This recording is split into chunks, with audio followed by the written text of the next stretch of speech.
This is the Xbox 360e 4GB. Revealed at E3 2013, just 4 months before the release of the Xbox One. It's the Xbox One that you buy when you can't afford an Xbox One. Fortunately, we have a product for people who aren't able to get some form of connectivity. It's called Xbox 360. Right. So stick with 360. That's your message. If you don't, like it. If you have zero access to the internet, that is an offline device. I mean, seriously, when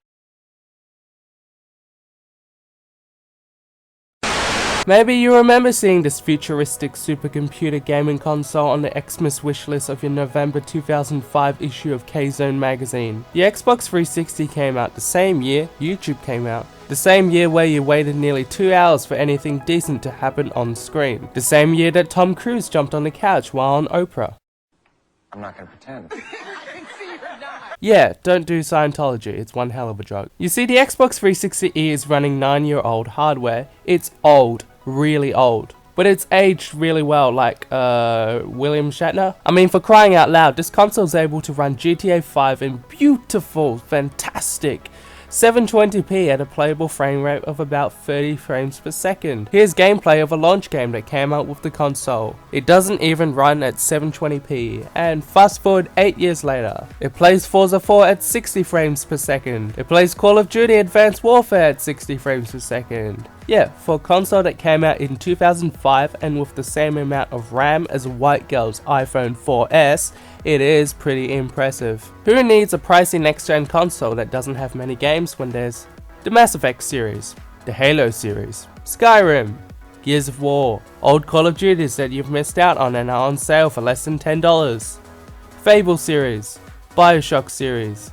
and probably hundreds of other titles worth playing that cost less than a McDonald's Happy Meal. Let's move on the console itself. It's basically a slightly smaller version of the slim console, and it has the same glossy and matte finish that is found on the next gen consoles. But check this out, the 3.5mm output port can be used for headphones. Now how cool is that? The first world problem of millions of kids is solved, as they can play their console without waking their mothers at 3 AM. Anyway, 4GB is small, very small. Want to fit a pirated copy of The Hobbit?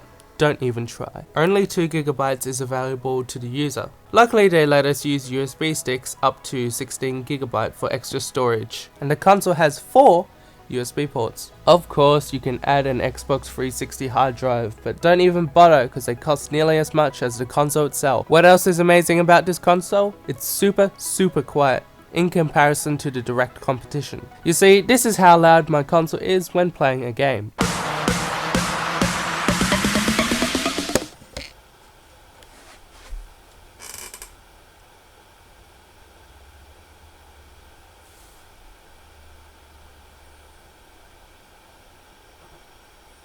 And this is how loud my other console is when playing a game.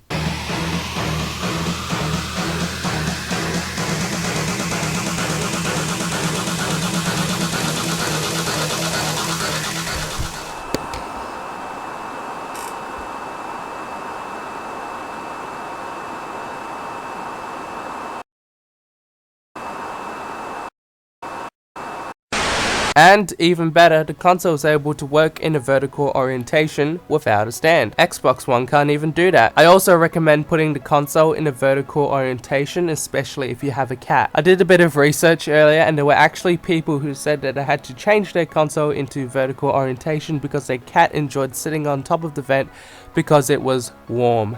As long as your cat doesn't overheat the console, you'll have a fantastic time on this Xbox 360e. Yours today for around $99 probably.